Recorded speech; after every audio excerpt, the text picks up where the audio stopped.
ഇത് സത്യം പറഞ്ഞാൽ എൻ്റെ ചെറിയൊരു പ്രതിഷേധമാണ്. എന്താ വെച്ച് കഴിഞ്ഞാൽ ഈ ലോറി ഫീൽഡിനെ കളിയാക്കുന്ന ആൾക്കാരോടാണ് ആ പ്രതിഷേധം. അപ്പോൾ തെളിവ് കാണിക്കാൻ പോകുന്നു കേട്ടോ. സംഭവം എന്താ വെച്ച് കഴിഞ്ഞാൽ വെറും 48 ദിവസം. ഈ 48 ദിവസത്തിൽ അറിയുമ്പോൾ അത്ര കുറേ ലീവുണ്ട് എനിക്ക് പക്ഷെ ആ ലീവൊന്നും ഞാൻ കുറയ്ക്കാണ്ട് കൂട്ടിയതാണ്. എൻ്റെ ശമ്പളം ഞാൻ കാണിച്ചു തരാം കേട്ടോ. ലോറിപ്പണി എന്താ തെണ്ടിപ്പണിയല്ല നിങ്ങൾക്ക്, ഞാൻ ഇപ്പോൾ കാണിച്ചു തരാം. എന്നെക്കാട്ടിയും കൂടുതൽ ഉണ്ടാക്കുന്ന ചേട്ടന്മാരുണ്ട്. അത് വേറെ കാര്യമാണ്. ഞാനൊക്കെ ഇപ്പോൾ ഈ ഇത് വെച്ച് നോക്കുകയാണെങ്കിൽ കുറവാണ്, നല്ല കുറവാണ്. ഇതിലും ഡബിൾ ഉണ്ടാക്കുന്ന ആൾക്കാരുണ്ട്. അപ്പോൾ എൻ്റെ കണക്ക് ഉണ്ട് നിങ്ങൾ. ഈ കണക്ക് ഇപ്പോൾ ഞാൻ കാണിച്ചു തരാം എങ്ങനെയാണ് കേട്ടോ. ഈ കൈയായിട്ട് മറിച്ചത് എൻ്റെ വണ്ടി നമ്പർ ഉണ്ട്, അത് ഞാൻ കാണിക്കാൻ ഉദ്ദേശിക്കുന്നില്ല.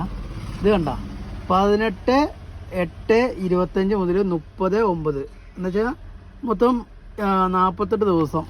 വണ്ടി ഓടിയ എമൗണ്ടാണ് 1,50,8,100. ഇത് പറഞ്ഞു കഴിഞ്ഞാൽ വണ്ടി ഡീസലും ചിലവും 75,380. ഇത് പറഞ്ഞു കഴിഞ്ഞാൽ എൻ്റെ ശമ്പളമായി കാണുന്നത് കണ്ട 1,50,8,100 ഇൻറ്റു എന്ന് വെച്ച് കഴിഞ്ഞാൽ 120 എൻ്റെ ശമ്പളം.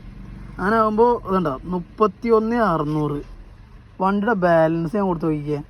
സംഭവം കുറവാണെന്ന് എനിക്ക് അറിയാം, കാരണം അങ്ങനെ ആ ലെവലിലെ വണ്ടി ഓടിയിട്ടുള്ളൂ. കണ്ട 51,120 വണ്ടിക്ക് ബാലൻസ് കൊടുത്തതിന്. ആ കണക്കായി കാണണം. കണ്ട കണ്ടില്ല എങ്ങനെയുണ്ട്. ഇതിൽ ഈ ദിവസത്തിൽ മിക്ക ദിവസങ്ങളും ലീവാണ് എൻ്റെ. എന്താ വെച്ചാൽ ലീവ് പറയാൻ നമ്മുടെ കഴിഞ്ഞ ഓണത്തിൻ്റെ ലീവ് ഉണ്ടായിരുന്നു. പിന്നെ അതല്ലാണ്ട് പിന്നെ ഞായറാഴ്ച ലീവ് ഉണ്ടാവും. പിന്നെ ഇതിൽ ഓട്ടം ഇല്ലാതിരിക്കുന്ന ദിവസത്തിൽ ലീവ് ഉണ്ടാവും. എങ്ങനെ കൂട്ടിക്കഴിഞ്ഞാൽ ഒരു 10-15 ദിവസം അല്ലെങ്കിൽ ഒരു 20 ദിവസം ലീവായിരിക്കും. ആകെ ഓടിയത് 15 ഓട്ടം ഈ വണ്ടി ഓടിയിട്ടുള്ളൂ. കണ്ടോ. അപ്പം എന്താ ലോറിപ്പണി തെണ്ടിപ്പണി ഇല്ലേ? നിങ്ങളൊക്കെ എന്താ ചെയ്യേണ്ട അറിയോ?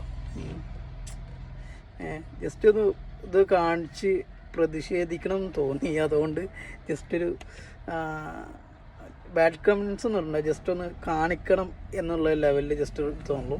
അപ്പോൾ എല്ലാവരും ഉദ്ദേശിച്ചിട്ട് പറഞ്ഞല്ല, കുറച്ച് ആൾക്കാരുണ്ട്.